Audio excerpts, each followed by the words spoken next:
Welcome back to another guide video, and again I've got another brand new gun gold for you guys, but this time it's the M13B. B clearly stands for beams. I've got no idea what it stands for, but on a serious note, make sure you stick around. I'll be giving you my full verdict on this gun. Unfortunately, I won't be going in any detail of how to unlock the gun. There's plenty of videos, I don't want to drag this one out. I want to try and keep it short and sweet for you guys, so let's get straight into it. So you've got out there with the gun, you're all proud of yourself, you've avoided humans, you've killed bots, and you've killed the chemist. Now you've got a gun that needs to be leveled up, and I'm going to highly recommend 3 game modes for you guys. The first one being Invasion, which is a no-brainer to kill them bots. The second one being Kill Confirmed, get your kills, collect them tags. And the third one is Shoot House. Now Shoot House is a little bit boring, but it kind of mixes in a lot of game modes, and it's the game mode that I'm going to focus on today. So here is my class setup. This gun needs no recoil control or damage range, so I've kept it really basic and focused on ADS speed. Especially as I am in Shoot House, ADS speed is very important for them close engagements. You'll also notice that there is no barrel or stock.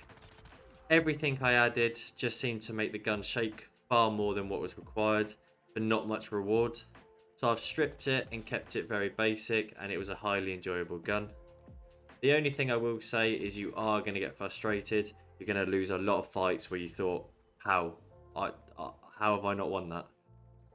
Purely because it is a little bit weak, as the M13 always is. So here is the rest of my loadout. Feel free to copy it or tweak a few things that suit your playstyle. At the end of the day, most of this is to do with preference, but I do want to focus a little bit on the perks. In Shoot House, the grenades and stuns are endless, so Battle Hardened and Bomb Squad could be a very good option. Cold Blooded I also think is a must, purely because of the amount of VTOLs or chopper gunners. But lastly, which I think is the most important, is Quick Fix. With Ghost not working, or I haven't heard of a fix as of yet, Quick Fix is just going to save you in so many battles. Especially with the fast pace of Shoot House, you're always going to be engagement, and having that health regen will save you multiple times.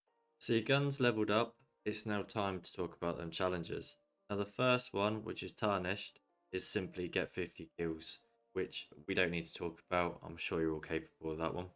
The second challenge, which is a little bit harder, is Field Ops, which is get 10 double kills. Now a lot of you will already achieve this while leveling up the gun. But if you are a little bit stuck, there's 2 bits of advice I can have for you guys. The first one being just hold an angle, hold a lane, and enemies will run around in their 2s and 3s, and you'll get this nice and easy that way. But the other option is Dead Silence. With the crazy spawns in Shoot House, pop the Dead Silence. You're easily going to get in behind enemies at points during the game, and you'll be able to pick up 2-3 kills without a problem.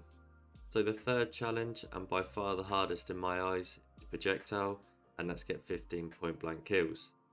Now I'm going to be honest, I did get lucky in a game of Shoot House for this one. I managed to have a few opponents that didn't seem to know what day of the week it was. Now you don't always get that lucky, so I have 2 bits of advice for you guys. So the first bit of advice that I can give you guys is Dead Silence. Dead Silence is going to allow you to get nice and close without the enemy even realising. This is a great way to catch out window campers or get in behind someone's spawn, but just make sure you're getting nice and close. But again, you are going to die quite a few times, but don't worry about this, you have to just focus on getting as close as possible. The second bit of advice is not to worry about what anyone else thinks. Play exactly how you need to play. If that means hiding behind doors or hiding behind corners, who cares? At the end of the day, you're there to complete challenges and you're camo grinding. There's enough people that hold corners, hide behind doorways, set up claymores that aren't, it's their normal playstyle. So don't worry what anyone else thinks, just focus on the challenges ahead and don't get too annoyed about it. So we're on the fourth and final challenge. The end is near before the final gold one. This one is Ice Cave, and let's get 15 kills from behind. This one will happen naturally anyway, but a lot of advice that I've just given you for the previous challenge will be applied to this one. Dead Silence again is going to be your best friend. Even Tracker with this one is perfect because you can follow where people are running. But again, don't worry what people think, hide behind doors, hide behind corners. Just wait until their back's to you and then start shooting. If you die a couple of times waiting, then so be it. At the end of the day, KD does not matter. Don't worry what anyone else says. So this is it. The final challenge to get gold, and that's get 3 kills without dying 10 times. The only advice I can give you guys is to play a natural game. Don't overthink this one, because the more you think about it and the more you're thinking about it while you're gaming, you're not going to hit them shots that you normally would, or you're not going to do them same rotations you normally would.